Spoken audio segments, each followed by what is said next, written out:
বেসরকারি অর্থলগ্নি সংস্থা রোজ ভ্যালির আমানতকারীদের পাওনা মিটিয়ে দেওয়ার জন্য হাইকোর্টের নির্দেশ মতো একটি ওয়েবসাইট খুলল অ্যাসেস্ট ডিসপোজাল কমিটি।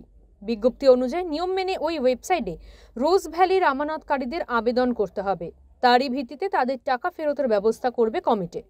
ওয়েবসাইট হল www.rosevalleyadc.com। উল্লেখ্য, 2015 সালে একটি মামলার পরিপ্রেক্ষিতে হাইকোর্ট অবসরপ্রাপ্ত বিচারপতি দিলীপ কুমার শেটের নেতৃত্বে একটি অ্যাসেস্ট ডিসপোজাল কমিটি গঠন করে দেয়। চলতি বছরের শুরুতেই টাকা ফেরানোর প্রক্রিয়া শুরু হওয়ার কথা ছিল। সেই মতো ওই চিটফান্ড সংস্থার প্রতারিতদের টাকা ফেরাতে ইতিমধ্যেই বিচারপতি দিলীপ শেটের নেতৃত্বে গঠিত কমিশন ওয়েবসাইট তৈরি করে, যার মাধ্যমে আমানতকারীরা টাকা ফিরে পেতে আবেদন করতে পারবেন।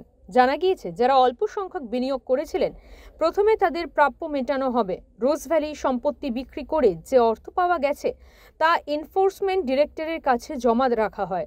জমা অর্থের অঙ্ক দাঁড়ায় প্রায় 800 কোটি টাকা।